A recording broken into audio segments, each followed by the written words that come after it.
कल जो मैं आपको को कथा बताया उसमें माता सती के देह त्याग की कथा बताया। माता सती दक्ष यज्ञ में देह का त्याग की। दक्ष यज्ञ अपमान जानी के अयोग यज्ञ में तंजारा हृदय अरण्य भाव शंकर प्रति नारायण से वर मांगा। दक्ष यज्ञ अपमान जानी के योग अग्नि में तन जा रहा। योगाग्नि में अपने पंचभौतिक शरीर को माता नष्ट करती है। और जब शिव जी को पता चला कि माता सती के देह त्याग हुआ अगम्य नारद जी के द्वारा, तो शिव जी फिर क्रोध में विचित्र तांडव नृत्य करते हैं। विचित्र तांडव नृत्य किए भगवान सदाशिव नाचते नाचते अपने जटा कलाप को पृथ्वी में फेंके। भयावह अत्यंत प्रचंड पराक्रमी पुरुष प्रकट हुए, उनका नाम था वीरभद्र। बोले जाओ वीरभद्र। वीरभद्र केवल मात्र सदाशिव के आदेश का पालन करते हैं, ठीक है। वो भोले बाबा के ब्लैक कमांडो हैं, ठीक है। भोले बाबा बोले जाओ वीरभद्र, जा करके दक्ष यज्ञ में ध्वंस करो, दक्ष को उचित दंड दो। वीरभद्र भगवान सदाशिव के आदेश लेकर के कर चरण कृतम वा कायजम कर्मजम वा श्रवणनयनजम वा मानसम वापराधम विहतम विहितम वा सर्वमेतत् क्षमस्व। जय जय करुणाब्धे श्री महादेव शंभो। वीरभद्र चले और जा करके वीरभद्र दक्ष यज्ञ में ध्वंस करते हैं। दक्ष के गला काट दिए। यज्ञ बाकी जो शिव परिवार थे, किसी ने यज्ञ कुंड तोड़, किसी ने यज्ञ मंडप उखाड़ दिया, किसी ने प्रंगवांसन तोड़ दिया, किसी ने भोजनालय तोड़ दिया, किसी ने ब्रह्मगादी विध्वंस कर दिया। पूरा यज्ञ विध्वंस करके शिव परिवार, शिवगण जो थे, शिव पार्षद वापस कैलाश आए। कैलाश आने के उपरांत नारायण जी को बड़ा चिंता हुआ। सब ऋषि मुनियों को भी चिंता हुआ। चिंता इस बात का था कि किसी यज्ञ को, किसी अनुष्ठान को आधा बीच में यदि अपूर्ण छोड़ दिया जाए तो संसार में अराजकता फैल जाएगा। अनेक प्रकार की व्याधियां उत्पन्न होगी, अनेक प्रकार के रोग उत्पन्न होंगे, असामाजिकता उत्पन्न होगी, असाधारण प्रकृति हो जाएगी, प्रतिकूल हो जाएगी। अब यज्ञ को संपन्न करना जरूरी है, और यज्ञ को संपन्न करने के लिए जजमान रहेंगे तब तो यज्ञ पूरा होगा। यहाँ तो जजमान ही नहीं है, जजमान के तो गला काट दिया गया है। बिना जजमान के यज्ञ कैसे पूरा होगा? जजमान को फिर से जीवित करना पड़ेगा। जजमान तभी जीवित हो सकते हैं जब भोले बाबा चाहें, क्योंकि मृत्यु के देवता तो भगवान सदाशिव हैं। मृत्यु मुखाद गतम प्राणम बलदाकृष्य रक्षति। मौत के मुंह में गए हुए व्यक्ति को भी वापस लाने का काम भगवान महादेव करते हैं। मृत्युंजय महादेव त्राहि माम शरणागतः जन्म मृत्यु जरा व्याधि पीड़ितः कर्म बंधनय। महामृत्युंजय कहा गया है भोले बाबा को। तो सारे देवता लोग गए भगवान सदाशिव के पास, क्योंकि उनको बुलाना है। नारायण जी को सामने किए, और नारायण जी को सामने करके ब्रह्मा आदि देवता सहित सारे ऋषि मुनि, सारे यक्ष गंधर्व किन्नर आदि सिद्ध पुरुष लोग भगवान कैलाश पहुंच करके भगवान महादेव के प्रार्थना करने लगे। सारे देवता लोग, सारे ऋषि मुनि लोग मिल करके भगवान सदाशिव के स्तवन के नारायण जी को सन्मुख रखे। अब नारायण जी को सामने देख के तो ऐसे ही भगवान शंकर शांत हो जाते हैं, क्योंकि नारायण उनके आराध्य हैं, उनके इष्ट हैं। भगवान शंकर शांत हुए, सहज हुए। बोले कैसे आना हुआ नारायण? बोले यज्ञ अपूर्ण है महादेव, जब तक आप नहीं जाओगे यज्ञ पूरा नहीं होगा। भगवान सदाशिव कहे लेकिन हमको तो निमंत्रण नहीं मिला है वहां जाने के लिए। बोले स्वयं यज्ञ नारायण आए हैं आपको लेने के लिए महादेव, क्योंकि नारायण जी यज्ञ के मूल देवता हैं। ये कोई भी यज्ञ करो, चाहे आप चंडी यज्ञ करो, शिव यज्ञ करो, जयकारा तो नारायण जी का ही बोलवाते हैं उसमें। बोलो यज्ञ नारायण भगवान की। यज्ञ चंडी भगवान की नहीं बोलते, यज्ञ रुद्र भगवान की नहीं बोलते। कोई भी यज्ञ हो, यज्ञ के देवता कौन है? नारायण जी, यज्ञ नारायण। और उनकी पत्नी कौन है? दक्षिणा देवी, जो महालक्ष्मी है। यज्ञ नारायण भगवान की जय। बोले यज्ञ नारायण स्वयं आए हैं आपको लेने के लिए। भगवान सदाशिव नारायण जी की इच्छा जान कर आए। दक्ष जीवन भर मैं करता था, अहंकार स्वरूप। एक बकरे के सिर का कामना किए भगवान सदाशिव, क्योंकि बकरी करता है दिन भर मैं। बकरे के सिर का कामना किए, बकरे के सिर को दक्ष के धड़ में जोड़े, और दक्ष को पुनः जीवन प्रदान किए, क्योंकि महादेव तो मृत्युंजय है। पुनर्जीवन दिए।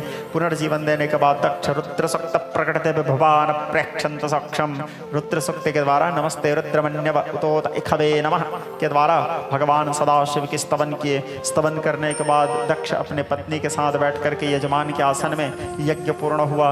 यज्ञ पूर्ण होने के बाद फिर सभी लोग मिलकर के भगवान सदाशिव को यज्ञ के प्रधान देवता मान करके आरती किए। क्या आरती करते हैं? वैदिक शिव आरती। भोले बाबा के सब लोग मिलकर आरती करे। आरती करने के बाद यज्ञ का कार्य संपन्न हुआ। अब भगवान महादेव वहां पहुंचे जहां उनके सती का शरीर जल करके गिरा हुआ था। सोचो नारायण के प्रति भगवान महादेव का क्या प्रेम होगा, सती से कितना प्रेम करते थे। और सती के मरने के बाद जिस जगह में सती के शरीर मरा पड़ा हुआ है, नारायण की इच्छा जान करके उस जगह में भी चले गए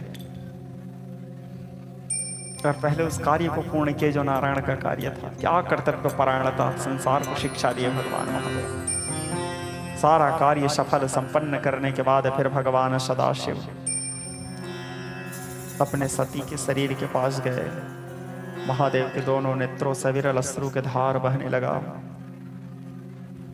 धड़ाम से नीचे गिर गए भगवान महादेव, चीखने लगे, शरीर कांपने लगा, शरीर से प्रश्वेद निकलने लगा, अवाक रह गए। सती के शरीर को सहलाने लगे। सती को अपने आगोश में ले लिए, अपने बाहों में जकड़ लिए भगवान महादेव। पैर में महावर लगाई थी माता, उनके पैरों के महावर को सहलाने लगे। उनके तलवा उनके चरणों को सहलाते हुए उनके पैरों के महावर को निकाल करके अपने माथे में लगाए। लाल लाल दिखने लगा भगवान महादेव। ये भगवान महादेव के एक और स्वरूप है जिसको बोलते हैं वियोगी महादेव।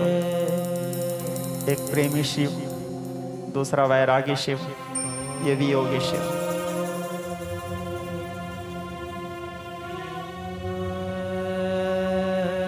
महादेव को भान ही नहीं था मैं क्या कर रहा हूँ क्या नहीं। चेतना शून्य हो गए। सती के शरीर को लेकर के त्रिशूल को भी भूल गए। वहाँ डमरू गिर गया अलग, कहीं पे रुद्राक्ष माला गिर गए, कहीं पे वासुकी नाग गले से निकल कर गिर गए, कहीं पे उनका व्याघ्र चर्म भी छूट गया। दिगंबर वेशा में आ गए भगवान महादेव। वस्त्रों का भी भान नहीं था। जटा कलाप भूल गए, बिखर गए।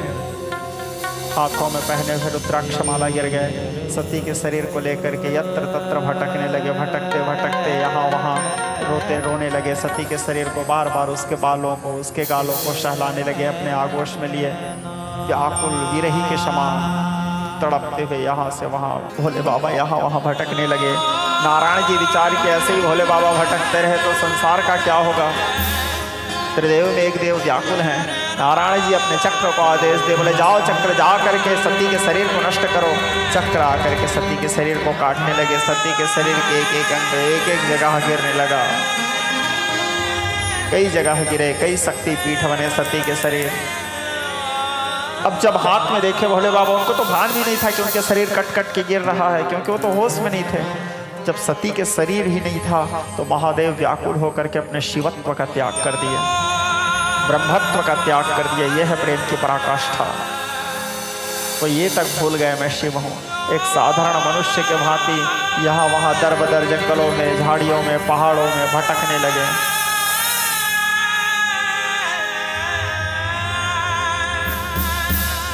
महल उदास और कलिया सोनी, महल उदास और कलिया सोनी।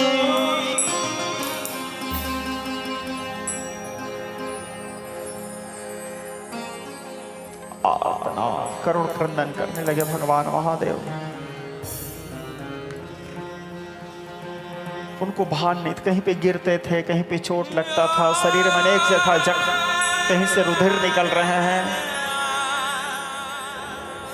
शरीर विक्षिप्त सा हो गया उनका। कहीं पे बेहोश पड़े रहते थे, ना भोजन कर रहे हैं, ना जल पी रहे हैं। महादेव की इस दीनहीन स्थिति को देख करके नारायण जी विचार किए क्या हो गया, कैसे करें, अब इनको संभालें कैसे। एक जगह बड़े खिन्न मन से एकांत में बैठे हुए थे भोले बाबा, सती के वियोग में। अचानक उनको कभी याद आता था, अचानक उनके नेत्रों के सामने सती का दृश्य, सती के स्वरूप दिखता था। दौड़ते दौड़ते जाते थे, जाने के बाद सामने में सती नहीं रहती थी। सती सती कह के चिल्लाते थे, मूर्छित हो जाते थे। अचानक उनको प्यास लगा। रेगिस्तान में रेत गर्म होता है, चमकने लगा, ऐसे प्रतीत होने लगा मानो जल है। जल के लिए भोले बाबा तड़पते तड़पते दौड़ते दौड़ते रेगिस्तान में दौड़ते थे। सामने जाते थे तो जल नहीं रहता था, फिर मूर्छित हो जाते थे वहां। सोचो, महादेव है वो। ये है प्रेम। अनिर्वचनीयम प्रेम स्वरूपम मुका स्वादम न प्रकाशते। आखिर में यत्र तत्र भटकते भटकते एक बड़े वृक्ष के नीचे खिन्न होकर के बैठे हुए थे। सारे शिव पार्षद शिव को यहाँ वहां खोजते रहते थे, नंदी खोजते रहते थे। आखिर में नंदी को मिल गए महादेव। नंदी आकर के प्रणाम किए, बोले महादेव ये ना आपने क्या अपना दशा बना लिया है महादेव, चलो वापस कैलाश महादेव। भगवान महादेव पूछते हैं तुम कौन हो भैया? नंदी से पूछते हैं, क्योंकि वो तो सब भूल गए हैं। तुम कौन हो? बोले मैं आपका नंदी महादेव। बोले कौन नंदी? नंदी रोने लगे, कहने लगे आपने अपना क्या दशा बना लिया है स्वामी, चलो वापस लौट चले, कैलाश जाएंगे। तुम कौन हो? मैं नहीं जानता भैया, तुम यहाँ से चले जाओ। क्या तुमने कहीं मेरे सती को देखा है?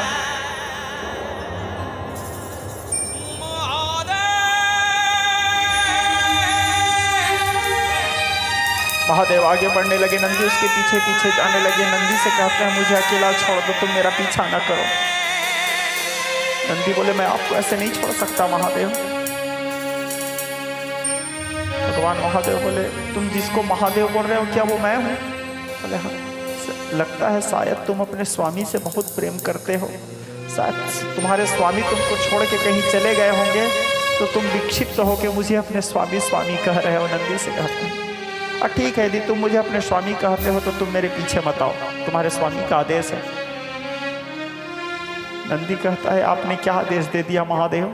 मैं आपके आदेश का अवहेलना भी नहीं कर सकता, क्योंकि आपके आदेश मेरे जीवन का एकमात्र लक्ष्य है, एकमात्र सिद्धांत है। लेकिन मैं आपको ऐसे छोड़ भी नहीं सकता। लेकिन आपने यदि मुझे आदेश किया है तो ठीक है महादेव, मैं आपके पीछे नहीं आऊँगा, मैं यहीं पर बैठता हूँ और इंतजार करूँगा आपके आने का महादेव। और मुझे विश्वास है एक दिन आप अपने नंदी के पास आएंगे और हम वापस फिर कैलाश जाएंगे। इस प्रकार कह करके नंदी वहीं पर बैठ गए। अब महादेव भटकते भटकते पुनः आगे जाने लगे। नारायण जी विचार किए महादेव के मन को शांत कैसे करें। बोले एक उपाय है। बोले क्या? वो है राम कथा, क्योंकि एकमात्र राम कथा है जो मन को शांति देता है। सकल सुमंगलदायक रघुनायक गुणगान, आनंद तो राम कथा में है श्रोता समाज। कभी भोले बाबा कुंभ, कुछ ऋषि भगवान नारायण के प्रेरणा से कुछ ब्राह्मणों के टोली वहां से गुजरने लगे और गुजरते गुजरते गुनगुनाने लगे। वो लोग क्या गुनगुनाने लगे?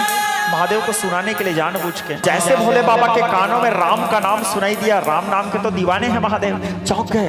ब्राह्मणों की टोली को बोले भैया रुक, ये जो अभी आपने गुनगुनाया ये राम राम एक बार और सुनाओगे? बोले हम क्या सुनाएंगे, चलो ना हम जहाँ जा रहे हैं वहां चलते हैं। उनको जानबूझ के ले जाने के लिए ये लोग आए हैं नारायण जी के प्रेरणा से, क्योंकि वहीं जाके ही शांत हो सकते हैं महादेव। बोले कहाँ जा रहे हो आप? बोले जहाँ हम लोग जा रहे हैं वहाँ ये तो दिन भर चलेगा, चलो हमारे पीछे। तो राम नाम के आनंद के लिए भोले बाबा अब उन ब्राह्मण टोली के पीछे चले। जाते जाते पहुंचे ये लोग नीलगिरी, नीलांचल। वहां नीलांचल में कोई और नहीं, वही भगवान महादेव के चेला बैठा हुआ था कथा सुनाने के लिए, जो भगवान महादेव के कृपा से राम कथा प्राप्त किया था। उसका नाम है काग भुसुंडी। ठीक है, नीलगिरी पर्वत में बैठ करके पंछियों के समूह को कथा सुना रहे थे। भोले बाबा जैसे उनके आश्रम के सामने पहुंचे, आश्रम के सामने पहुंचने मात्र से उनका सारा मोह भंग हो गया। राम कथा सुनना छोड़ो, आश्रम वो जो उनके चेला थे वो इतना पावरफुल चेला थे कि वो जहाँ रहते थे उसके आश्रम के चारों ओर माया मोह व्याप्त नहीं होता था। ये वरदान महादेव ही उनको दिए थे, उनके भक्ति से प्रसन्न होकर के। बोले बेटा तू जहाँ रहेगा तेरे चारों तरफ माया मोह व्याप्त नहीं होंगे। और आज महादेव के द्वारा दिए गए वरदान महादेव का ही काम आया। जैसे महादेव देखी परम पावन तव आश्रम, गयो मोर संशय नाना भ्रम। उनका सारा संशय दूर हो गया। जैसे संशय दूर हो गया तब वो समझ गए, अरे मैं तो शिव हूं। अब समझे मैं शिव हूं। लेकिन राम कथा तो सुनना जरूरी है मन के शांति के लिए। स्वांतस्य सुखाय तुलसी रघुनाथ गाथा भाषा निबद्ध मंजलो मापनोति। लेकिन यदि मैं महादेव बन के जाऊंगा तो मेरे चेला तो कथा करेगा नहीं, मेरा भक्त कथा करेगा नहीं, वो तो घबरा जाएगा, गुरु बाबा कहाँ से कथा करेगा। तो एक काम करता हूं, मैं भी पंछी बन जाता हूं। पंछी बन गए महादेव। इस बात को आगे चल के पार्वती को राम कथा सुनाते समय बोले भी थे इस घटना को। तहु कछु काल मराल तनु सादर किन्ह निवास, और सादर सुनि रघुपति चरिता फिर आयो कैलाश। वहां बैठे भोले बाबा। अब कागभूषुंडी को क्या पता, पंछी रूप धारण करके महादेव बैठे हैं, सुनाने लगे वो कथा महादेव से प्राप्त, महादेव की कृपा से ही प्राप्त, उन्हीं के द्वारा प्राप्त ज्ञान को सुनाने लगे। और महादेव सुनने लगे, मन को बड़ा शांति आनंद प्राप्त होने लगा। आराम कल्प वृक्षाणाम, क्योंकि राम नाम में ही आनंद आराम है। बड़े भाव से भोले बाबा कथा सुनने लगे, कागभूषुंडी सुनाने लगे। अब कागभूषुंडी को राम कथा सुनाते भोले बाबा को सुनते देख करके देवता लोग भी रूप बदल बदल के आ गए। बोले भोले बाबा के साथ बैठ के कथा सुनने का मौका। सब लोग सारे देवता पंछी बन बन के आ गए। बड़े बड़े ऋषि मुनि संत महात्मा विद्वत जन और वहां बैठ के बड़े बड़े विद्वान वहां बैठ के कथा सुनने लगे भोले बाबा के पीछे में, सब पक्षी रूप धारण करके। क्या सौभाग्य चेला का है, वो कौआ जो कथा सुना रहा है, उसके कथा सुनाने के लिए संपूर्ण विश्व ब्रह्मांड के बड़े बड़े महर्षि ब्रह्मर्षि कांडर्षि देवर्षि बैठे हैं कथा सुनने के लिए। क्यों? क्योंकि सबके बाप सामने में बैठा है पंछी बन के कथा सुनने के लिए। स्वयं ज्ञान के मूर्तिमान स्वरूप जो राम कथा के आद्य प्रणेता है वो सुन रहे हैं कथा। जैसे राम कथा विश्राम हुआ, भोले बाबा गदगद हो गए। ब्रह्मा जी भी वहां विराजमान है कथा सुनने, नारायण जी भी विराजमान है कथा सुनने के लिए। भोले बाबा गदगद हो गए। और गदगद होने के बाद नारद जी फिर उठाए वीणा, अपने वास्तविक स्वरूप में आए। नारद जी अपने आप को नहीं संभाल पाए और वास्तविक स्वरूप में आए। और वास्तविक स्वरूप में आकर के नारद जी वीणा उठा करके गान करने लगे। जैसे तब तक के राम कथा विश्राम हुआ था, राम कथा विश्राम होकर राम नाम कीर्तन चल रहा था। भोले बाबा भी अपने वास्तविक स्वरूप में आए, सभी लोग अपने अपने वास्तविक स्वरूप में आए। उठाया भोले बाबा डमरू नाद करने लगे गदगद होके। आज न जाने कितनों दिनों के बाद भोले बाबा डमरू बजाए हैं राम कथा के श्रवण के प्रभाव से गदगद होकर, प्रसन्न चित्त होके। आकाश मार्ग से पुष्प वृष्टि होने लगे, कल्प प्रसून की वृष्टि होने लगे। महादेव अपने वास्तविक स्वरूप में आए हैं, डमरूनाद करने लगे। डबट डबट डबट डबट डबट डमरवयम, सुंदर डमरूनाद करने लगे। रघुनाथ जी के पुण्य में वंश के, रघुनाथ जी के वंश के पुण्य में गाथा वर्णन किए। भोले बाबा के मन को शांति मिला। वापस आए कहाँ? कैलाश। पहले तो नंदी के पास आए। नंदी जैसे महादेव को देखे दोनों आंखों से विरल अश्रुपात होने लगे। नंदी को आशीर्वाद दिए, नंदी तू मेरे इंतजार में न जाने कितने दिनों तक के अन्न जल का त्याग करके इसी स्थान में बैठा रहा, अपने आसन से उठा भी नहीं। नंदी जा, मैं तुझे वरदान देता हूँ नंदी, आज के बाद जहाँ कहीं भी मेरा पूजा हो, जहाँ कहीं भी मेरा मंदिर हो, मेरे मंदिर में बाकी कोई विग्रह न रहे, तेरा यही बैठा हुआ स्वरूप जरूर स्थापित किया जाएगा। महादेव वरदान दिए, जो भी तुम्हारे कानों में आकर के किसी भी अपने इच्छाओं को या अपने भाव को प्रकट करेगा वह मेरे तक अवश्य पहुंचेगा। इस प्रकार भगवान महादेव नंदी को वरदान दिए। नंदी के पीठ में आरूढ़ हुए, आरूढ़ होकर के कैलाश में आए। जैसे कैलाश में भगवान महादेव चरण रखे, पूरा कैलाश सूख चुका था, बंजर हो चुका था, पतझड़ छाया हुआ था। महादेव के चरण स्पर्श पा करके पुनः कैलाश में हरियाली छा गया। झरना आप ही आप झरने लगे, हरा भरा कैलाश का माहौल सुंदर स्वच्छ पवित्र बन गया। 3 प्रकार के पवन कैलाश में प्रवाहित होने लगे। बर्फों से सुसज्जित हिमगिरि शयनम सप्तपादाड़ वेदम भद्रम सडंगम दशते शिवसनम दिव्यलिंगम नमामि। भोले बाबा वहां भाषमान हुए आए, अपने आसन में बैठे। सारे भूत प्रेत पिशाच वहां आकर के निवास करने लगे। सारे देवता आकर के भोले बाबा के दर्शन करने लगे। सारे ऋषि मुनि सिद्ध पुरुष आकर के भोले बाबा के अनेक प्रकार की स्तुति करने लगे। भोले बाबा का मन तो शांत हुआ था, लेकिन सती का याद अभी भी उनके मन में था। एक जख्म था जो अंदर भोले बाबा को कारण, दिल में है वही जख्म पुराने, होठों पे चाहत के अफसाने। अपना अपना दर्द तो सबको है, दिल का दर्द कोई दिलवाला ही जाने। अंदर में एक दर्द था, एक पीड़ा था, सती का याद था, स्मरण था। भोले बाबा अब अपने आप को स्थिर करने के लिए क्या किया? पूरे शरीर में वैराग्य था। पहले अब वियोगी थे, अब वैरागी बने, वैरागी शिव। ठीक है, पूरे शरीर में भस्म लेपन किए। भस्म जो है बताता है कि संसार नश्वर है, एक दिन सबको इसी रूप को धारण करना है आपको, मेरे को, हम सबको। भस्म धारण किया है। कलारंडमालम तनो सर्पजालम महाकाल कालम गणेशाधिबालम, मुंडमाला धारण किए। शंकर सहज स्वरूप समारा, अपने स्वरूप को संवारे और समाधि में चले गए, अखंड समाधि में चले गए भोले बाबा। सारे शिव जो गण थे बड़े प्रसन्न थे। ठीक है भोले बाबा समाधि में चले गए, कोई बात नहीं, कम से कम वियोग वाली स्थिति से तो बाहर आ गए, अपने आंख में देख तो रहे हैं भोले बाबा को, बैठे रहने दो। भोले बाबा समाधि में बैठे हैं। यह सब रुचिर चरितमय भाषा, यह सब रुचिर चरितमय भाषा, अब सो सुनो जो बीच ही रखा। ये सारे चरित्र को तो श्री सूत जी महाराज सौनकादिक ऋषियों को सुनाए। अब उस कथा को सुनो जिस कथा को सूत जी महाराज बीच में छोड़ दिए थे तीर्थराज प्रयाग में। कौन से कथा? माता सती जो देह त्याग की थी। ब्रह्मा जी को बड़ा चिंता हुआ, शिव जी तो अब बैरागी बन के बैठ गए हैं, शिव और शक्ति के फिर से मिलन कराना है, और शक्ति के मिलन करवाने के लिए शक्ति को फिर से जन्म लेना पड़ेगा। जब तो शिव के साथ मिलन होगा और शक्ति जन्म लेगी तो आदि शक्ति के पिता बने ऐसे कोई व्यक्ति भी तो होना चाहिए। कोई आदि शक्ति कोई साधारण कन्या तो नहीं है, आदि शक्ति जगत जननी के जननी बनना है तो माँ भी वैसे होना चाहिए। ब्रह्मा जी चारों तरफ दृष्टिपात किए, ब्रह्मा जी के दृष्टि में एक दिखे। कौन? पर्वतराज हिमालय, जो सभी पर्वतों के राजा हैं। उनके एक पुत्र थे भोले बाबा के। सारा का क्या नाम है जी? भोज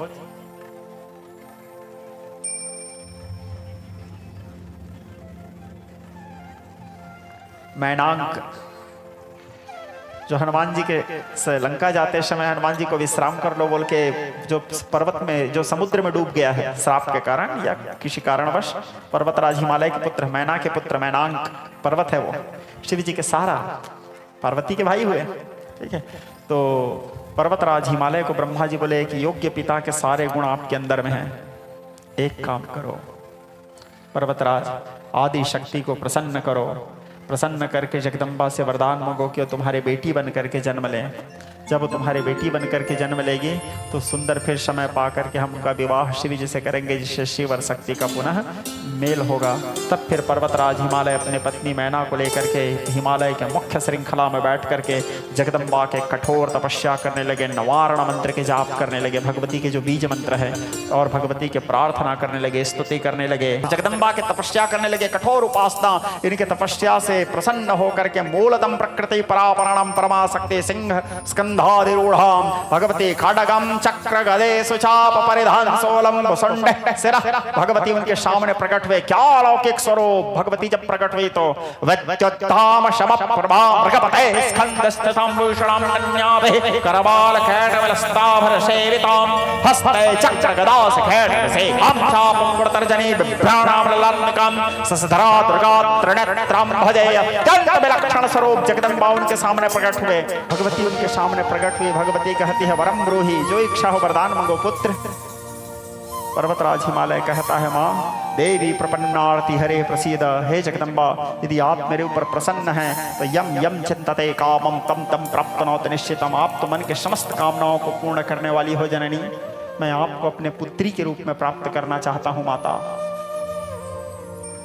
माँ शक्ति कहती है लेकिन यदि मैं पुत्री रूप में प्राप्त हुई तो मेरे परिचय जानते हो पर्वतराज? पर्वतराज कहने लगे हाँ माँ मैं जानता हूँ, आप सदा शंभु अर्धांग विलासिनी, सदा सर्वदा भगवान सदा शिव के अर्धांग निवास करने वाली हो। हे माँ मैं आपको वचन देता हूँ शुभ समय आने के उपरांत मैं आपका विवाह भगवान सदाशिव के साथ करवाऊंगा, सदाशिव के साथ आपका दिव्य मिलन करवाऊंगा, शिव और शक्ति का मेल कराऊंगा माँ। मैं पिछले बार आपके जो पिता थे वैसे अहंकारी पिता नहीं बनूंगा माँ। मैं सदा शिव के चरणों में अनुराग रखने वाला हूँ, नित्य शिव पूजा करने वाला हूँ, शिव पूजक, कृपा करो। माँ कहती है मैं आऊंगी, लेकिन मैं जिस गर्भ में आऊंगी वो गर्भ भी तो पवित्र होना चाहिए, क्योंकि साधारण गर्भ में तो इतने बड़े आदि शक्ति का आगमन नहीं हो सकता।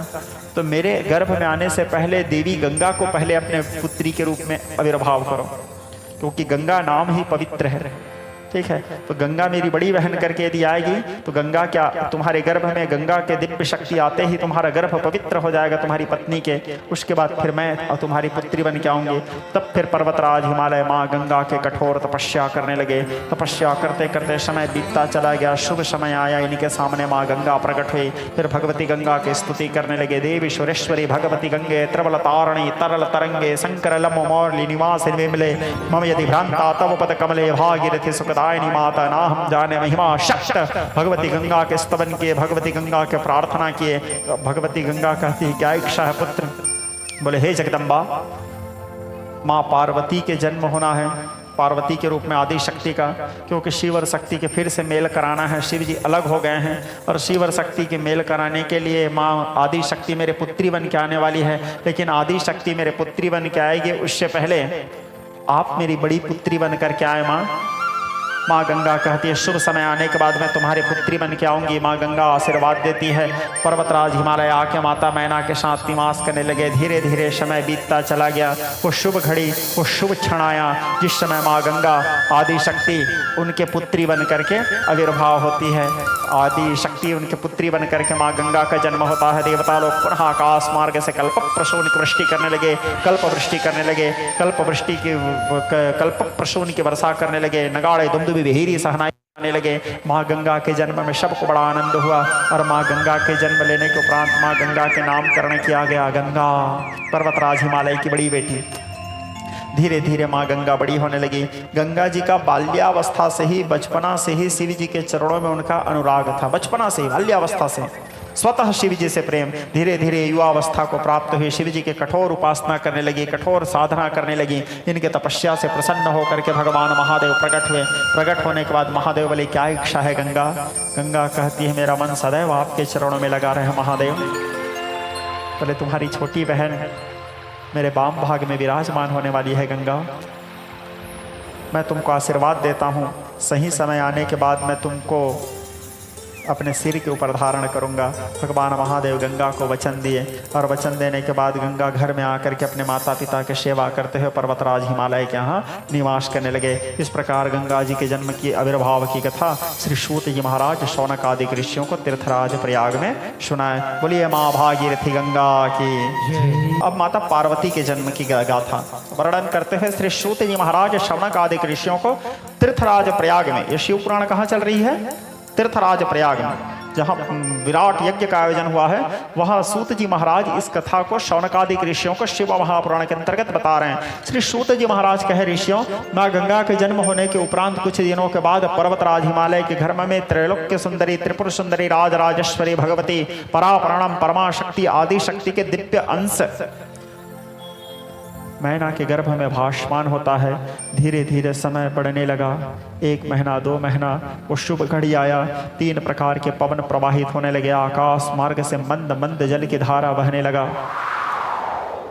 देवता लोग आकाश मार्ग में खड़े होकर के अपलक दृष्टि से निहारने लगे, क्योंकि आदि शक्ति त्रैलोक्य सुंदरी राज राजेश्वरी आज बालिका के रूप में अवतरित होने वाली है। सब लोगों को बेसब्री से इंतजार था आदि शक्ति के बाल स्वरूप को देखने का। और शुभ समय आया।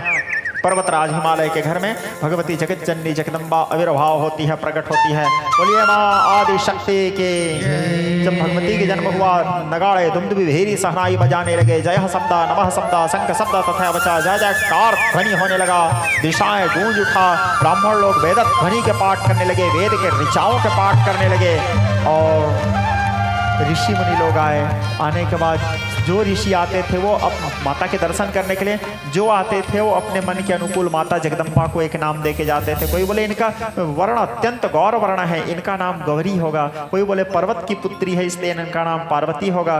कोई बोले गिरी की पुत्री है इसलिए इनका नाम गिरिजा होगा। कोई बोले तो भगवान शंकर की अर्धांगिनी बनेगी इसलिए इनका नाम शंकरी होगा। सब लोग अपने अपने अनुकूल जगदम्बा को एक एक नाम दे करके गए। मूल नाम हुआ गिरिजा, क्योंकि गिरी की पुत्री थी। पार्वती पर्वत की पुत्री थी। माँ पार्वती आदि शक्ति।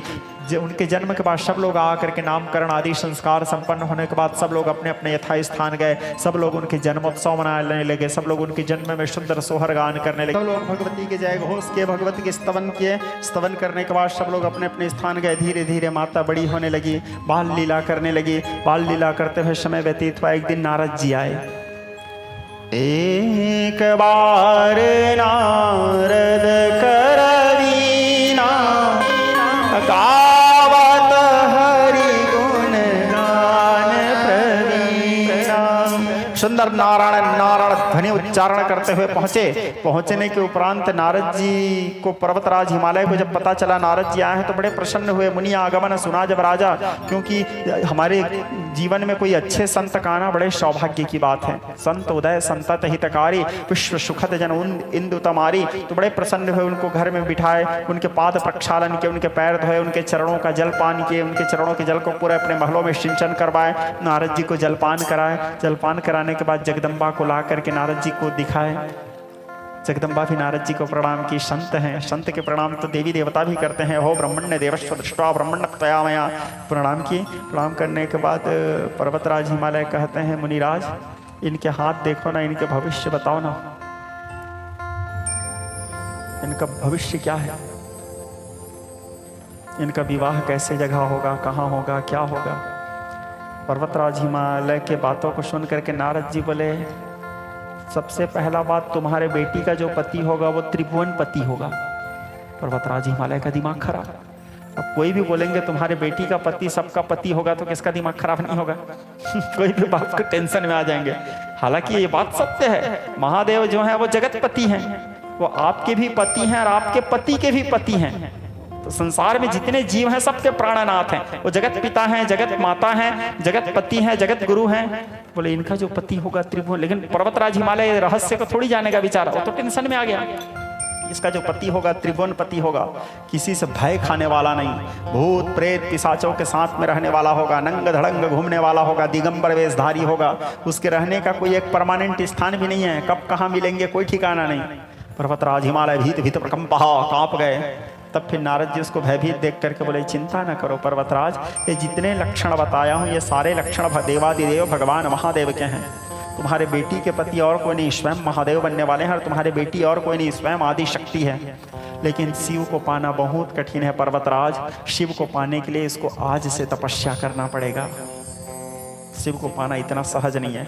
माता पार्वती को नारद जी एक मंत्र देते हैं, नमः शिवाय। नारद जी कौन से मंत्र दिए थे? नमः शिवाय। मूल मंत्र, ओरिजिनल मंत्र यही है, ठीक है। नारद जी और कोई दूसरा मंत्र नहीं दिए थे। नमः शिवाय पंचाक्षर मंत्र दिए। बोले बेटी इस मंत्र के जप करना, वो सर्वेश्वर सदाशिव की आराधना करना। माता पार्वती बचपना से ही शिव जी को पाने के लिए कांत भाव में कठोर तपस्या करने लगी। एकमात्र आकांक्षा शिव मन शिव तन शिव ही हमारो धन, आठों याम हमें प्यार शिव ही सो काम है। शिव मति शिव गति शिव ही है प्राणपति, याद होती सो लाकड़ी आधार शिव नाम है। शिव ही हिये में बसे शिव ही जिये में बसे, शिव बिना हमें नहीं और कुछ काम है। प्यारे तुम कहत वियोग छोड़ो योग करो, योग कैसे करें रोम रोम शिव नाम है। हमारे तो रोम रोम में शिव बसे हैं। केवल अलभ्य आकांक्षा लेकर शिव की उपासना करने लगे। धीरे धीरे युवा अवस्था को प्राप्त होती है भगवती। शिव जी को पाने के लिए इतना कठोर तपस्या करती है। अन्न का तो अन्न ग्रहण नहीं करती छोड़ो, फल ग्रहण नहीं करती छोड़ो, बेल पत्ता को सुखा लेती है। ये साधना का क्रम है, प्रचंड साधना। बेल पत्ता को सुखा लेती है और सूखे हुए बेल पत्र को रगड़ती है हाथ में। चूर्ण जो बनता है उसी चूर्ण को बस खा के तपस्या करने लगी। सोचो कितना, आज हम एक दिन का व्रत नहीं रह सकते। कितना समय रात को 12 बजेगा फिर चाय पिएंगे सोचते हैं। माता की आराधना देखो, मैं बताया था ना शिव को पाना कितना कठिन है। सूखे हुए पर्ण, पत्ता को पर्ण बोलते हैं, पर्ण खा के उपास रही, इसलिए माता का एक और नाम पड़ा अपर्णा। माता पार्वती का नाम क्या है दुर्गा जी का? अपर्णा। देवी सप्तशती में आता है अपर्णा में एक अपर्णा च पाटला पाटलावती। रामचरितमानस के चौपाई कहता है भयहु सुखाने तब पर्णा, उमा नाम तब भयहु अपर्णा। अपर्णा नाम कठोर तपस्या करने लगी। माता के तपस्या से पूरे विश्व ब्रह्मांड कांप उठा। माता के तपोबल का प्रभाव उनके शरीर में अत्यंत तेज। अब सारे देवता लोग नारायण जी के पास गए, बोले प्रभु आदि शक्ति का जन्म हो गया है, युवा भी हो गई, विवाह के योग्य भी हो गई। अब आदि शक्ति के विवाह करने के लिए भोले बाबा को मनाना पड़ेगा। भोले बाबा नारायण जी बोले तो जाओ ना मनाओ ना जी। बोले कैसे मनाएंगे प्रभु, तो समाधि में बैठे हैं। बोले तो समाधि को भंग करना पड़ेगा। बोले हाँ कौन करेगा? नारायण जी बोले जो करेगा वो मरेगा। पहले मरेगा कौन उसको सोचो। क्योंकि एक जने को तो कुर्बानी देना पड़ेगा, कौन जाएगा। तो देवता लोग इंद्र को बोले इंद्र बोले भैया मैं, इंद्र क्या है, राजा आदमी बेचारा है, बोले देखो भाई मैं तो राजा हूँ, मैं मर गया तो मेरे कुर्सी को कौन संभालेगा, बोले कुछ दूसरा को बैठा लेंगे। बोले नहीं, कामदेव को बुलाओ, बोले कामदेव को बुला, बोले कामदेव महादेव वैरागी बन गए हैं, साधु बन गए हैं, उसके मन में काम उत्पन्न करना है, बोले तुम जाओ। बोले कामदेव बोले मैं जानता हूं मैं जाऊंगा तो मरूंगा, क्योंकि महादेव को साधना के समय उठाना कोई साधारण बात नहीं हो, प्रचंड समाधि में जो जाएगा सामने में वो मरेगा, लेकिन मैं जानता हूं मेरे मरने से, कामदेव के विचार देखो कितना उत्तम विचार, मेरे मरने से शिव जी का समाधि टूटेगा, शिव जी के समाधि टूटने से शिव जी का शक्ति के साथ मिलन होगा। सबसे पहला तो मेरे मौत में शुभ काम ये होगा कि शिव और शक्ति की मेल होगा मेरे एक के मरने से। दूसरा, उस काल में एक असुर था जिसका नाम था ताड़कासुर, वो ताड़कासुर से सब परेशान थे, सबको सताता था वो। तो दूसरा, ताड़कासुर का वध शिव पुत्र के हाथ ही लिखा था प्रारब्ध में, तो मेरे शिव और शक्ति के मिलन होने से शिव पुत्र होंगे, शिव पुत्र होने से ताड़कासुर मरेगा, ताड़कासुर मरने से संसार को सुख मिलेगा। यदि मेरे एक के मरने से संसार को सुख मिल रहा है तो कम से कम एक का कुर्बानी सही। ये सोच करके कामदेव भगवान महादेव के समाधि भंग करने के लिए पर्वतराज हिमालय के पुत्री के साथ शिव जी के विवाह हो, ये सोच करके कैलाश में जाते हैं। कैलाश में ऋतुराज वसंत ऋतु को ऋतुओं का राजा माना गया, उसको ऋतुराज कहते हैं। बाकी ऋतु को सीधा शिशिर ऋतु, शरद ऋतु इत्यादि वर्षा ऋतु कहते हैं, लेकिन बसंत को सीधा ऋतुराज, वसंत सारे ऋतुओं के राजा हैं। ठीक है, बसंत ऋतु में अनंग वर्धन होता है और कामदेव अनंग वर्धन करने लगे, अपने पत्नी रति को लेकर के सौंदर्य का प्रसार करने लगे, काम क्रीड़ा करने लगे। इतना भीषण इतना विचित्र काम का संचार किए। गोस्वामी तुलसीदास जी तो लिखते हैं बेटा कि अबला बिलो कहीं पुरुषमय और पुरुष सब अबलामयम द्विदंड भरी ब्रह्मांड भीतर काम कृत कौतुकयम बालकांड का छंद। 2 घड़ी के लिए पूरे विश्व ब्रह्मांड में हाहाकार मच गया। संसार में जितने पुरुष लोग थे संसार को नारी में देखने लगे, संसार में जितने नारी जगत है संसार को पुरुष में देखने लगे। जो बड़े बड़े ऋषि थे, सिद्ध मुनि थे, योगी थे, वैरागी थे, तपस्वी थे, जो निरंतर ब्रह्म का चिंतन करते हैं, जो संसार को ब्रह्म में देखते हैं, वो भी संसार को नारी में देखने लगे। इतना विचित्र काम, फिर भी महादेव को कोई फर्क नहीं पड़ा, वो जैसे बैठे हैं वैसे ही बैठे हैं। धीरा मनस्वी धीरा तापस्वी बैठा विचल ध्यान लगाए, वैरागी पे कोई प्रभाव नहीं है, एक ऋतु आए एक ऋतु जाए, वृष्टि भिगाए न धूप सुखाए, पवन से न डोले वे सबको हराए। मानव है या पर्वत है ये देखने वाला जान न पाए। बैठी समाधि अखंड पारा नभो मरण चाप। आदि गुरु शंकराचार्य जी वेद सार स्तवः में लिखते हैं, नभो मरण चापो न बहन वायु न चाकाशास्ते न तंद्रा न इंद्रा न ग्रीष्मो न शीतम न देशो न वेशो न स्यासि मूर्ते स्त्रिमूर्ते स्तमीड आयं शाश्वतं कारणं कारणानां शिवं केवलं वासकं वासकानां तुर्यं तमः पारमत्यन्तहीनं प्रपद्ये परं पावनं द्वैतहीनं। विचित्र काम का संचार किए भगवान महादेव को कोई फर्क नहीं पड़ा। तो अब कामदेव को भी तो बेचारा ईगो हट होगा, बोले इतना मेहनत कर रहा हूँ फिर भी अपने जैसे बैठा वैसे। तो कामदेव आम्र वृक्ष के ऊपर चढ़ करके अपने सुमन चाप के ऊपर में काम बाण का संघान किए भगवान महादेव के हृदय पटल में। जैसे भगवान महादेव को बाण लगा, महादेव चमके, नेत्र खोले, तीसरा नेत्र खुला, कामदेव जल के भस्म हो गए। तुलसीदास जी लिखते हैं बालकांड के चौपाई में, जब शिवती शरणाया जब शिवती शरणाया जब शिवती शरणाया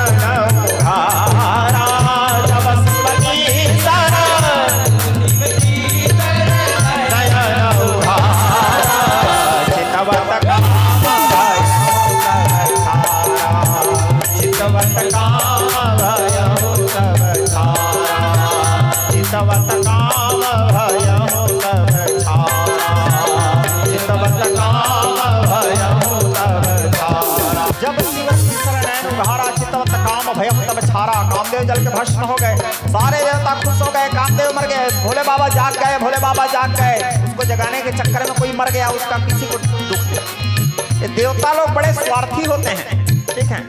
संसार में सबसे बड़े स्वार्थी कौन? ऐसे मैं नहीं बोल रहा हूं भाई, मानस बोलता है, पुराण बोलता है। गोस्वामी तुलसीदास जी लिखते हैं, स्वार्थ लागे करहीं सब प्रीति।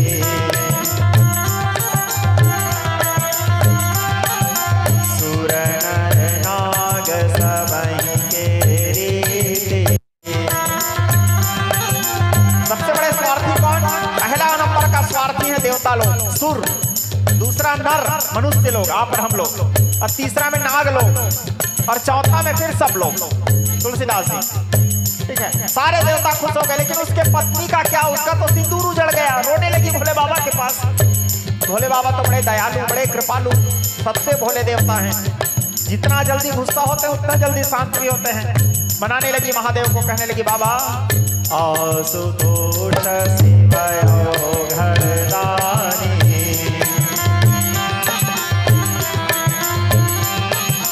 आशुतोष शिवयो घरदानी। आशुतोष शिवयो घरदानी। आरत हरहु दीन जन जानी। आरत हरहु दीन जन जानी। आशुतोष शिव अवघड़दानी। आरत हरहु दीन जन जानी। हे भोले बाबा, मेरे तो सब कुछ खत्म हो गया। भोले बाबा कहे एक काम आज तुमको वरदान देता हूँ रति। रति तब पति कर होई है नाम अनंग। बिनु बपु व्यापे हूँ सब ही पुनी। सुन निज मिलन प्रसंग। कहे रति, आज के बाद तुम्हारे पति का नाम होगा अनंग। शरीर न होते हुए भी वो सबके शरीर में व्याप्त होंगे। रति कहती है लेकिन मेरे को मेरे पति के शरीर भी चाहिए महादेव, क्योंकि मेरे को तो उसके शरीर से भी प्रेम था। उनके एक एक चीजों से मुझे प्रेम था। उनके चरणों से, उनके चरणों के पैर के धूल से तक मुझे प्रेम था महादेव। तब फिर महादेव कहे जब यदुवंश कृष्ण अवतारा। वरदान दिए महादेव रति को। क्या वरदान? जब यदुवंश कृष्ण अवतारा। होई है हरनि महामहि भारा। कृष्ण तनय होई है पति तोरा। बचन अन्यथा जायन मोरा। जब यदुवंश में आनंद कंद ब्रज कृष्ण चंद्र भगवान श्री कृष्ण जी अवतार लेंगे, उस समय कृष्ण के बेटा बन करके तुम्हारे पति का जन्म होगा। उस समय तुम्हारे पति तुमको प्राप्त हो जाएंगे। प्रद्युम्न नाम होगा उनका। महादेव वरदान दिए। अब यहाँ पर रति इंतजार करने लगी अपने पति के, महादेव के वरदान का। भगवान कृष्ण अवतार होगा, उनके पुत्र होंगे। अब ये सारा कथा वर्णन करने के बाद श्रुति जी बोले अब देवताओं को पता चला महादेव उठ गए हैं, तो नारायण जी को सामने करके सारे देवता लोग आए। भोले बाबा से प्रार्थना किया, बोले महादेव आप विवाह कर लेते। महादेव, ताड़कासुर से हम लोग बड़े परेशान हैं। शिव पुत्र के हाथ ही उनका वध होना लिखा है, और शिव और शक्ति का फिर मेल हो जाएगा। प्रभु आप दोनों अलग हैं।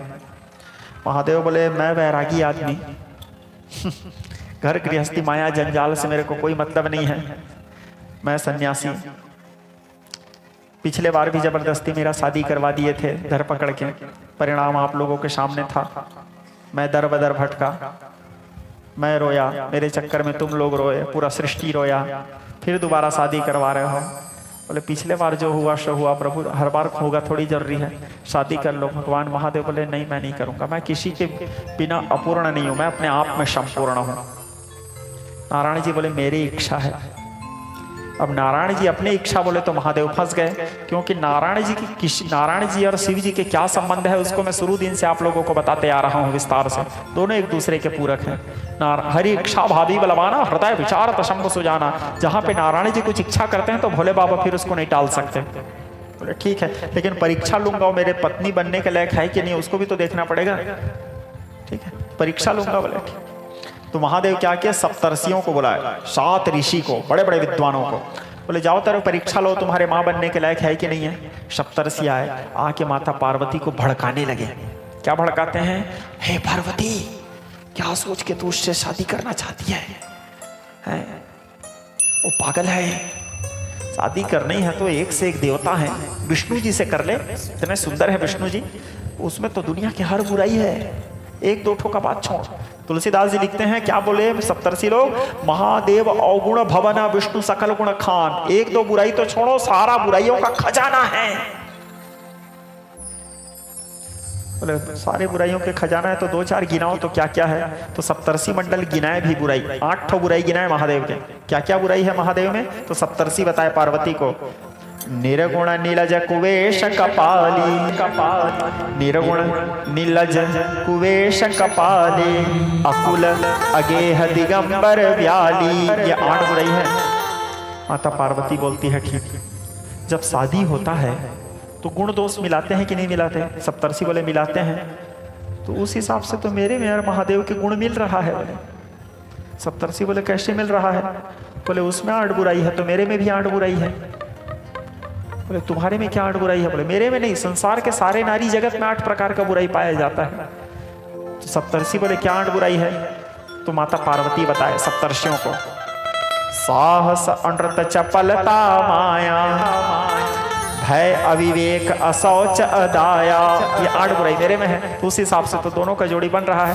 और उसमें अच्छाई है बुराई है उन सबसे मेरे को मतलब नहीं। एक बार बरहूं शंभु न तर रहूं कुंवारी, शादी करूंगी तो केवल भगवान महादेव से करूंगी या जीवन भर कुंवारी रह जाऊंगी, ये मेरा संकल्प है। क्योंकि मन तो एक बार जब लाग गई तो लाज कहां, लग तो गया है मन। तन्हा तेरे बगैर अब जिया जाए ना, दुनिया सारी है गैर अब जिया जाए ना। माता की यही मनोभाव था। सप्तर्षि भी माता के तर्क से हार गए, वापस चले गए। जाके भोले बाबा से बोले बाबा अनन्य निष्ठा है उसके, अनन्य यानी आपके अतिरिक्त किसी अन्य का भाव ही नहीं है। माता बनने के सारे गुण हैं प्रभु। तर माता का तपस्या फिर चलने लगा। आखिरी तपस्या का असर तो भोले बाबा के ऊपर भी होगा। तप करोगे तो फल तो मिलेगा। जैसे हम कोई भी तपस्या करेंगे, उपासना करेंगे, साधना करते हैं तो उसका फल तो मिलेगा ही ना भाई, सिद्धि। तपस्या चढ़ने लगा।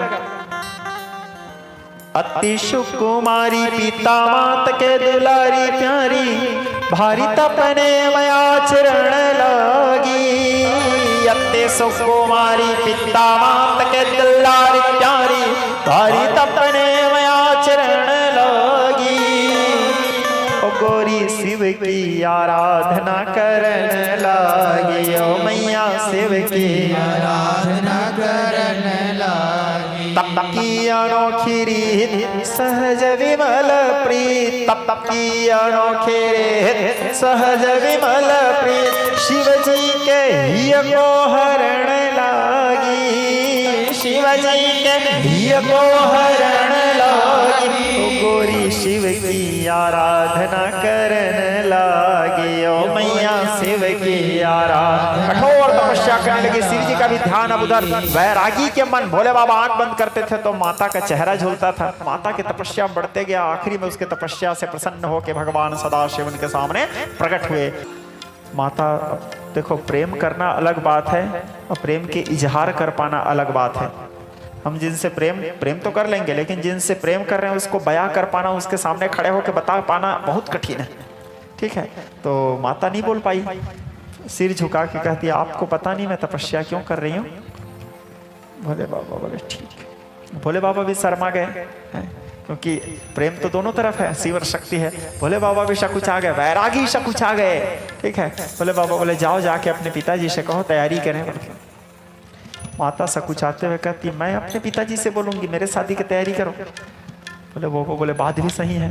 बोले मैं व्यवस्था करता हूँ। बोले ब्रह्मा जी को बुलाया, भगवान महादेव बोले जाओ घर जाओ। बोले महादेव के आदेश पालन करके माता उनके चरणारविंद की वंदना करके घर जाती है। अब भोले बाबा ब्रह्मा जी को बुलाया। ब्रह्मा जी को बोले पिताजी। अब ब्रह्मा जी मारे खुशी के, महादेव किसी को बाप बोल रहे हैं, मतलब क्या खुशी रहा होगा ब्रह्मा जी का। ब्रह्मा जी बोले हाँ पुत्र पुत्र। बोले पिताजी जाओ तैयारी करवाओ विवाह का। बोले अब सारे देवता लोग खुश, सारे ऋषि मुनि लोग खुश, सृष्टि में शिवर शक्ति के मेल होने वाला है। ब्रह्मा जी आए पर्वतराज हिमालय के यहाँ, लगन पत्रिका बांचे। लगन पत्रिका बांचने के बाद विवाह की तैयारी शुरू हुआ। अब पर्वतराज हिमालय के यहाँ तो सजाने वाले एक से एक लोग, 9 दुर्गा आ गए, दशम महाविद्या आ गए, वैष्णवी, रुद्राणी, संभवी, सब आ गए। सब आकर के पर्वतराज हिमालय के महलों को सजाने लगे। आदि शक्ति के विवाह, जगत जननी के विवाह देखने का अवसर प्राप्त होने जा रहा है। सब लोग तैयारी करने लगे, लेकिन वहां कौन तैयारी करेगा? वहां कौन तैयारी करेगा? वहां तो जो आदमी कोई तैयारी करने के लिए ऊपर जा भी नहीं सकते, लेबर मजदूर लोग। लेबर मजदूर क्या, कोई सिद्ध पुरुष भी नहीं जा सकता। आधा दूर जाने के बाद ऑक्सीजन लेवल खत्म हो जाता है। वहां कौन जाएगा तैयारी करने? तो सब ब्रह्मा जी बोले तैयारी तो दोनों तरफ चाहिए ना भाई, शादी में दूल्हा तरफ भी और कन्या तरफ भी। तो संसार में जितने भूत प्रेत पिशाच लोग थे सबको बुलाया, अरे आज तुम्हारे यार की शादी है। अब सारे भूत पिशाच लोग आए, वो लोग तैयारी करने लगे कैलाश में विवाह का, तैयारी करने लगे। तो अब दूल्हा को तैयार करने लगे। अब दूल्हा को तैयार करने के लिए भी पहले तो उसको नहडोरी करवाते हैं, स्नान आदि करवाते हैं। बोले यहाँ नहलाने की जरूरत ही नहीं है, कैलाश कूल बड़ा ठीक है। बोले दूल्हा को वस्त्र पहनाते हैं, तो अब वहां वस्त्र कहां से लाएं? सहरा पहनाते हैं, पगड़ी कहां से? उस समय कोई शॉपिंग मॉल तो था नहीं कि जाके उठा के ले आए, ठीक है। तो कहां से वस्त्र? बोले व्याघ्र चर्म को लपेट दिए, बघवा के छाल को। अब सहरा, जटा को बांध दिए। बोले जटा ऊपर, सहरा मतलब जो सिर के ऊपर थोड़ा उठा हो वही सहरा, तो वही उसी को डाल दिया। बोले हाँ सहरा। अब सहरा में कलंगी भी रहता है, ऐसे कलंगी कहां से लाए? तो एक नांग को उठाए, नांग को लपेट दिए। अब इतना सारा भूत प्रेत को देख के बेचारा नांग डर गया। एक भूत आया, उसके फन में एक झापड़ मारा चट से, और नांग फन से फन फैला। बोले हाँ कलंगी सोना लगता है, बोले ऐसे फैला रहना। बोले अब वो कलंगी, एक मुंडा माला पहना, विचित्र वेशभूषा। दूल्हा को पाउडर भी लगाना है। कहां से पाउडर लाया? धू धू करते हुए चिता जर्रा उठाया, पूरे शरीर में लगा दिए। विचित्र वेशभूषा। बोले बाबा देवता लोग आए, समझा। बोले क्या कर रहे हो? आज इसका शादी, आज हमारे यार की शादी है।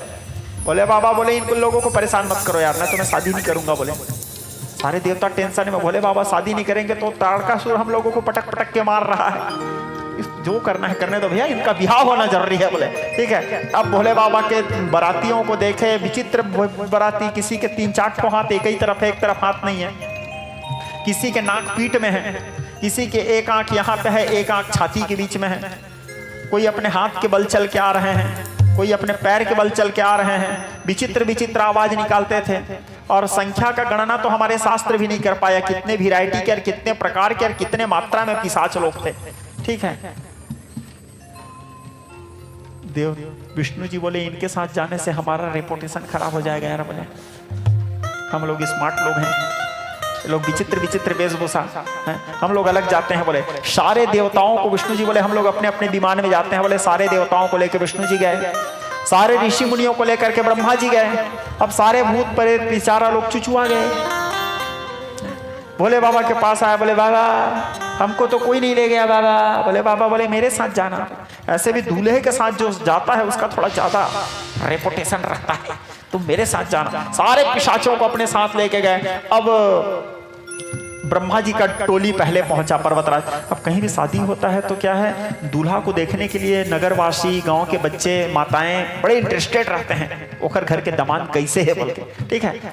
तो सब इंटरेस्टेड। जैसे ब्रह्मा जी को देखे वो तो देखते ही समझ गए समधी बाबाए लगते। बोले ये दूल्हा नहीं हो सकता। बोले अब सब दाढ़ी, बड़े बड़े दाढ़ी, सफेद बाल, पके बाल हैं करते पहुंच रहे हैं। बोले सब समधी लोग हैं। बोले अब उसके बाद इंद्र को देखे, पहले चंद्र को देखे, पहले चंद्रमा को देखे तो सब बच्चे लोग खुश हो गए। बोले चंद्रमा देवताओं में सबसे सुंदर देवता है, उनके कांति, उनके शीतलता। बोले यही जीजा जी हैं। बोले यू आर जीजा जी। चंद्रमा बोले आई नो। बोले मैं नहीं तो। बोले मैं तुम्हारे जीजा जी का चाकर हूं। बोले जीजा जी पीछे हैं।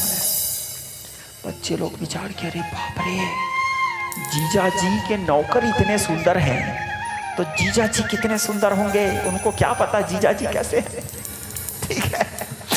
अब वो लोग बच्चे और इंटरेस्टेड हुए, पीछे गए तो सूर्य देव, सूर्य तो ऐसे भी प्रकाश के देवता हैं, उनके कांति, उनके प्रकाश तेज। बच्चे लोग देखे इतना तेज है, इतना चमक रहा है, जीजा जी हैं। बोले सूर्यदेव बोले नहीं भैया मैं भी नहीं हूँ। तो बोले आप कौन हो? बोले मैं भी तुम्हारे जीजा जी का चाकर हूँ। बोले अरे बाप रे, सूर्य चाकर चंद्र चाकर।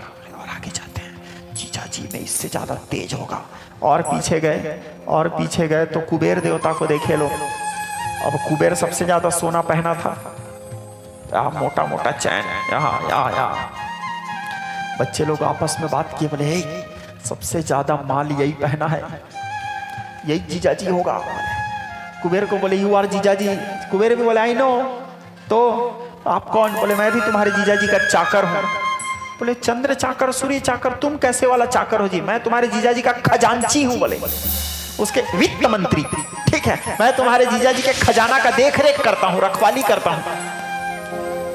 बच्चे लोग खुश हो गए, हमारे पार्वती बड़े भाग्यशाली है, हमारे जीजा जी के नौकर इतना सोना पहनते हैं तो उसके पास कितना सोना हो, कितना माल होगा, पैसे वाले घर जा रही है। और आगे गए, इंद्र को देखे। इंद्र को देखते ही बच्चे लोगों का खुशी का ठिकाना नहीं रहा। अब बच्चे लोग बोले यही सबसे सुंदर दिख रहा है, यही। और इसका ठाट बाट, इंद्र क्या है, देवराज, अमरावतीपुरी का राजा, सारे देवता, उसके आगे पीछे जेट प्लस सिक्योरिटी चल रहा था। बोले यही जीजा जी हैं। बोले नहीं आप कौन? मैं भी तुम्हारे जीजा जी का चाकर हूं। बोले बच्चे लोग बोले अरे बाप रे, जिसके नौकर के पीछे जेट प्लस सिक्योरिटी है, ब्लैक कमांडो घूम रहा है, तो जीजा जी के पास कितने कमांडो होंगे? उनके पास तो संसार के सबसे बड़े खतरनाक कमांडो हैं।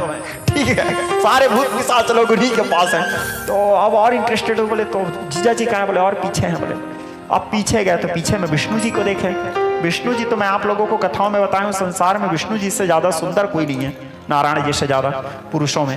विष्णु जी को देखे, बोले इससे आगे जाना चाहिए, यही जीजा जी हैं। बोले विष्णु जी बोले मैं भी नहीं हूं भाई। तो बोले वो पीछे हैं। बोले और कब का पीछे है? बोले बस मेरे पास जस्ट वही है। बोले अब बच्चे लोग इंटरेस्टेड। अब विष्णु जी के पूरा टोली ब्राह्मण लोगों के, ऋषि मुनि लोग गए ब्रह्मा जी के साथ, सारे देवता लोग गए विष्णु जी के साथ। भूत लोग पीछे पीछे आ रहे थे, आधा बीच में रुक गए। आधा बीच में रुकने के बाद एक बरपेड़ के नीचे सारे भूत प्रेत लोग, पैर को कोई दबा रहा है, कोई सो गया, कोई सिर को पकड़ा है। भोले बाबा बोले क्या हो गया रे, चलो ना रे। बोले बाबा। बोले हाँ। बोले बाबा। बोले हाँ विकट दुखद है बाबा। बोले तो बोले आज आपका शादी भी है बाबा।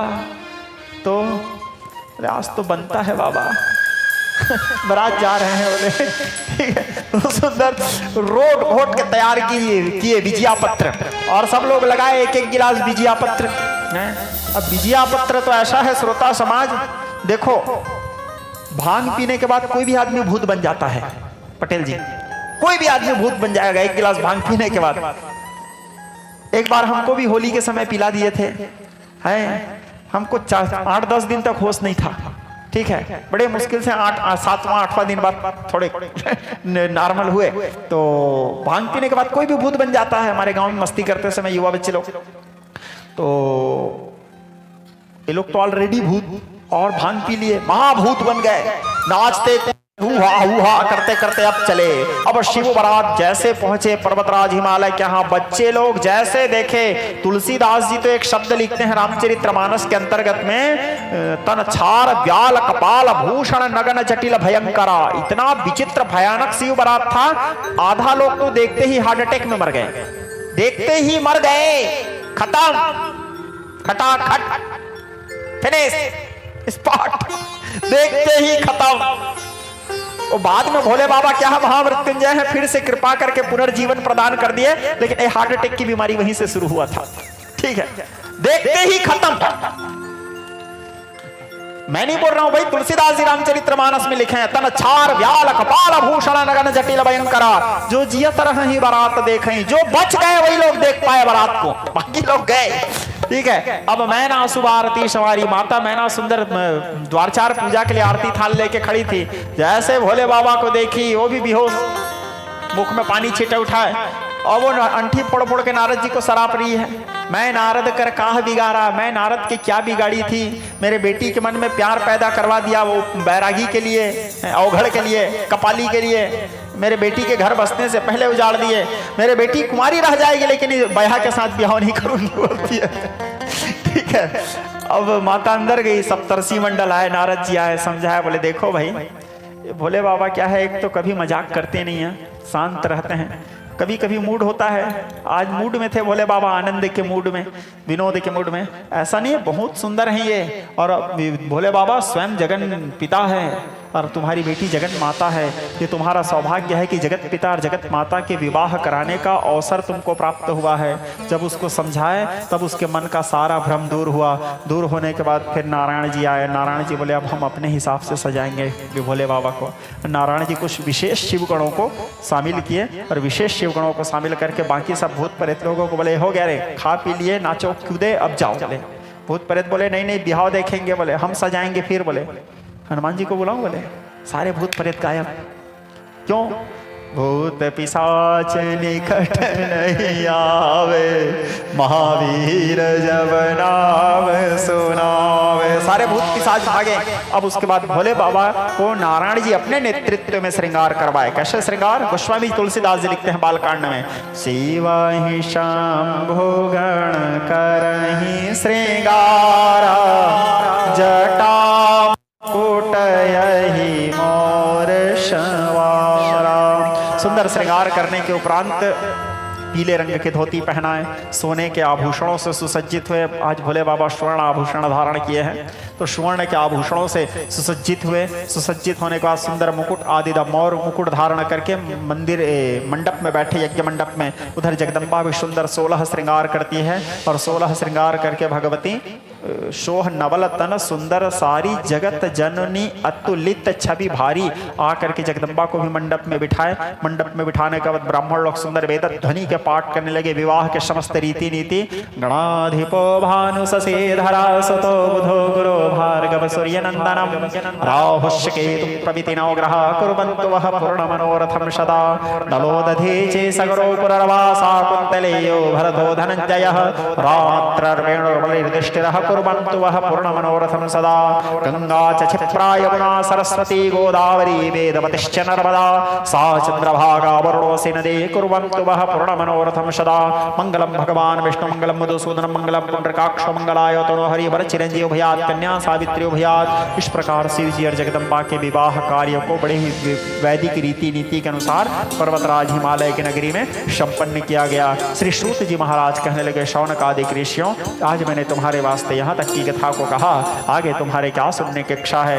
जय जय श्री श्रीमत् श्री शिव महापुराणे श्री शिव शक्ति सगुण लीला प्रसंगे नमः पार्वती पतये। हर हर हर महादेव शंभो।